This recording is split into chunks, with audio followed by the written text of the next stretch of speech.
Welcome back to Dadulthood. It has been ages, so firstly apologies for that. Mostly it's been down to the fact that I've not been able to use my shoulder much over the last few months and have since actually had surgery on my shoulder, so I'm kind of back in action. I'm not supposed to be doing too much heavy lifting, so I'm just kind of tinkering at the moment. However, things are progressing. As you can see, the Freelander that was on the lift a little while back, that was completely stripped down at the front, is now back on its wheels. There's no engine in it because there's still stuff going on with that. I'll give you an update in a bit, but it's back on its wheels. Now there is a reason why I needed it back on its wheels. It wasn't that we just arbitrarily felt like putting it back together again and making work for ourselves. The problem with having surgery is that you get given quite strong painkillers. And funny story, I'm not sure my wife finds it quite so funny, but I was left unsupervised on eBay whilst on some pretty strong painkillers, and the following day I had arranged for a car to be delivered. So I bought a car on eBay during that time, and it was delivered the next day. So, I mean, personally I'm chuffed to bits because I love it, but, you know, it was a bit of a surprise. So, let's show you what it is.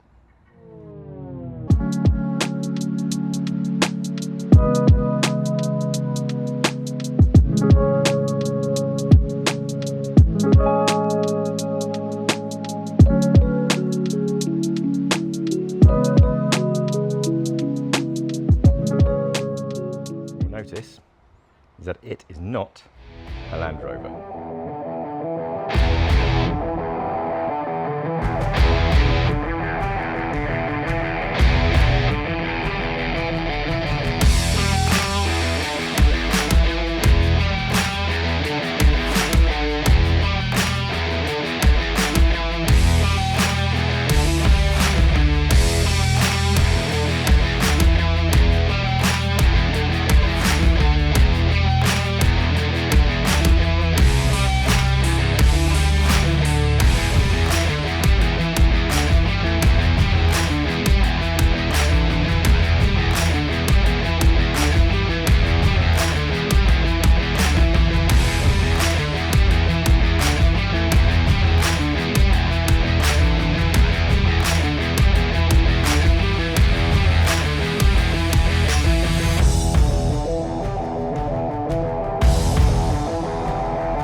It is a 1982 BMW 735i E23 in chestnut red.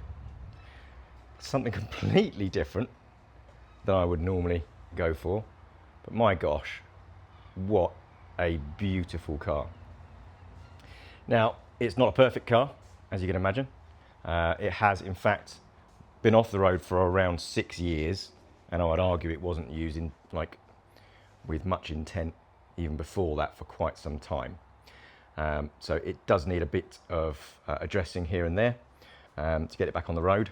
However, it is a running car, and I'm just blown away about it.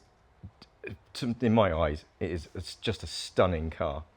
I did a walk around the other day with it outside to get some better shots, but just look at this. This is a full leather interior, electric leather interior. I mean, it's just balmy. No rips, tears, anything. 113,000 miles, I think it is 112,000 miles. 4-owner car. Oops, there goes my drink. Just needs a good clean. Smells amazing.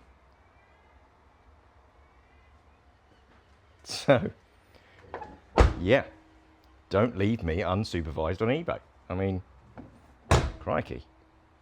Surely that would have been obvious.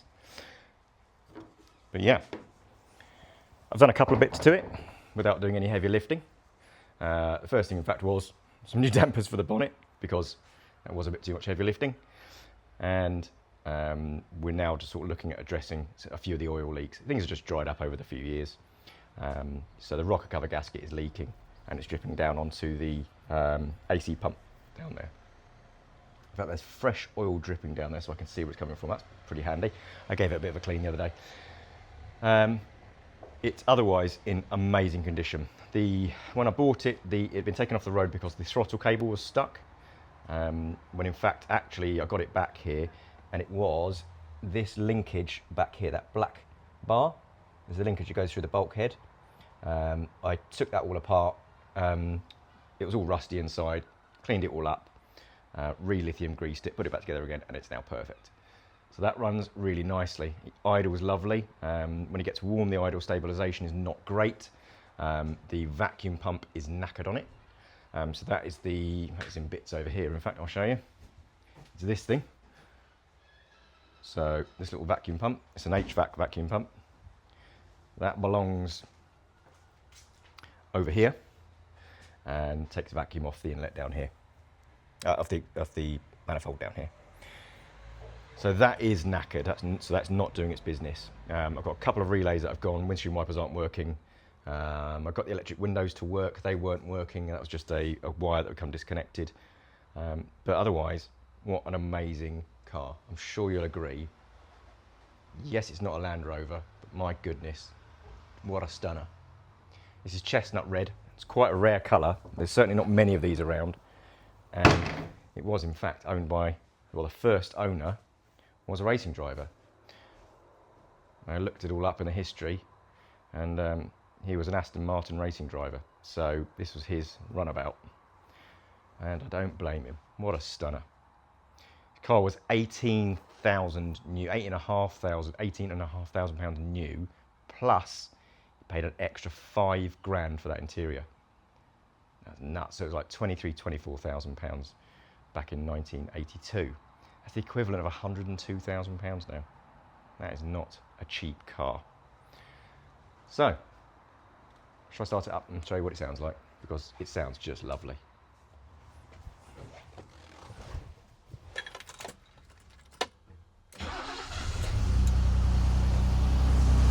What an absolute beauty.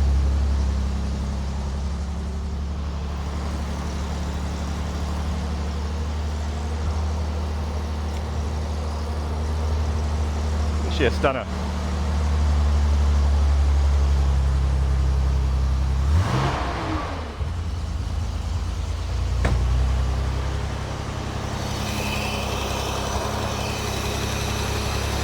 What a beauty, eh? Smooth as silk.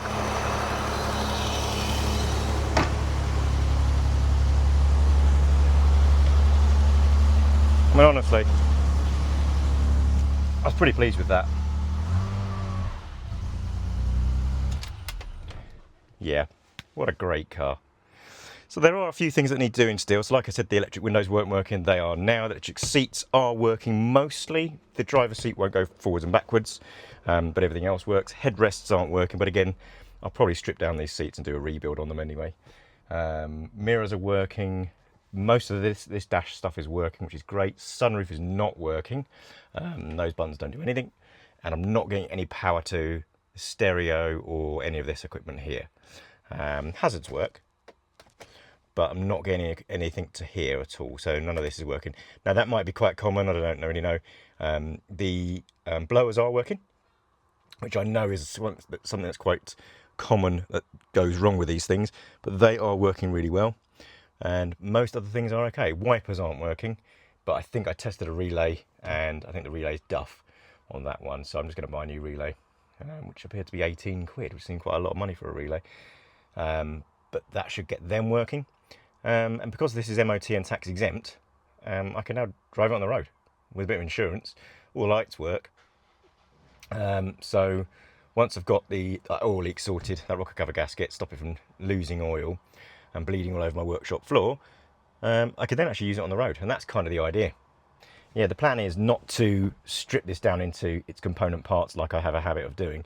I'd kind of like to use this for the summer, at the very least. I mean, it's a stunning car.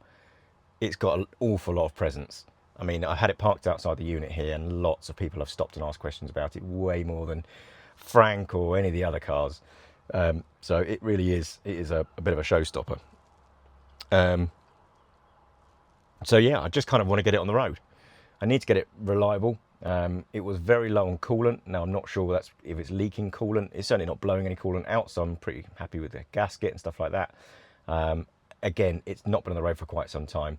So the plan is to stop that oil leak, get all the electrics working, and then do a full service on it. So change the oil, change all the fluids, check all the brakes. All the brakes seem to be okay, and it does drive okay.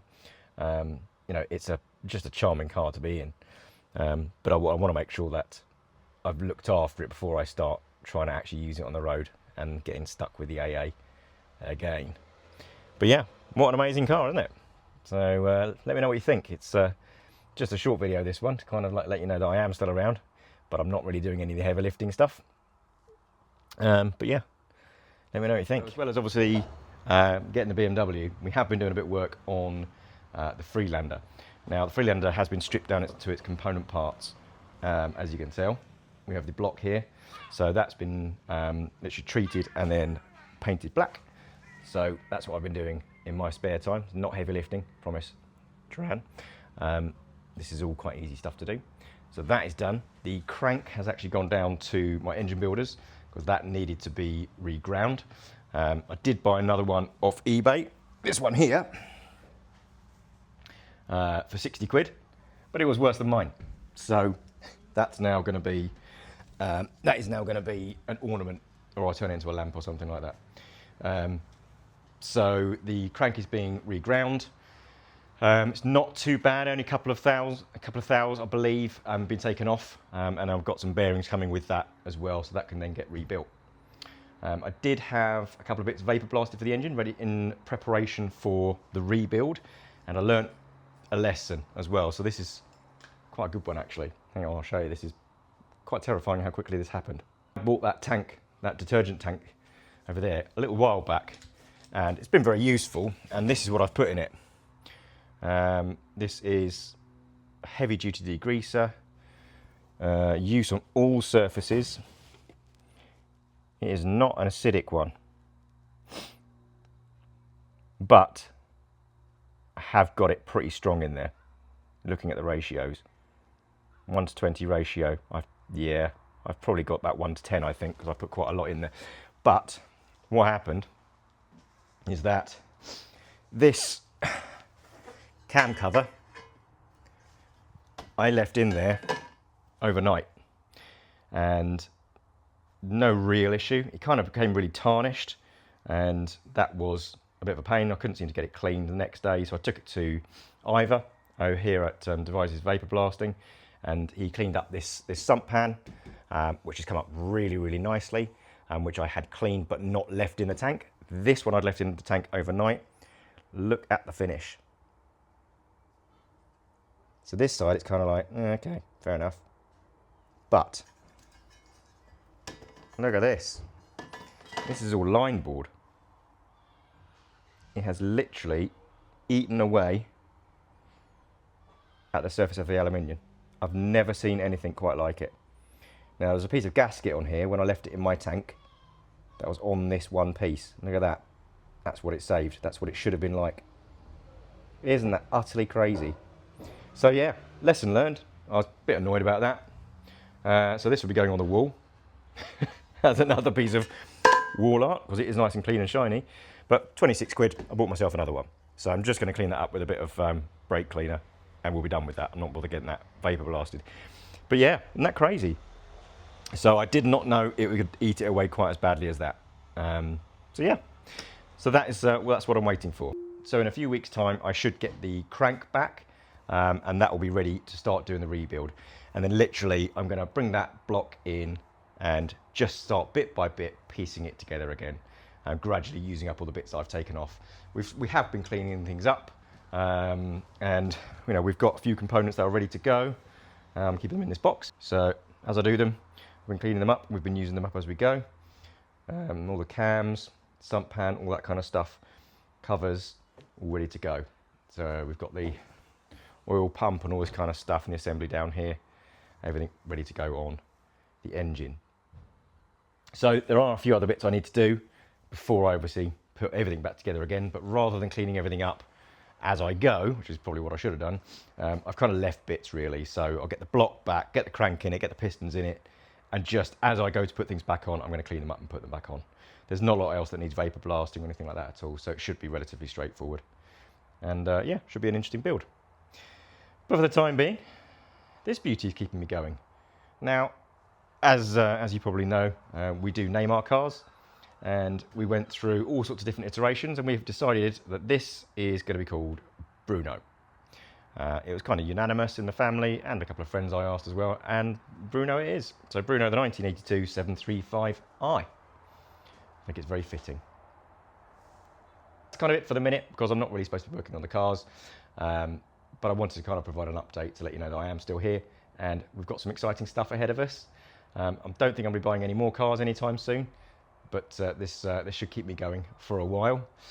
Both the Freelander and the BMW, but I will be doing some more videos on the BMW as I work on that, because it's quite an exciting one. But yeah, so thanks for joining me. Apologies again, it's been so long. I know it's just a quick update, but I'll put some more videos out very soon. Thanks again. Bye.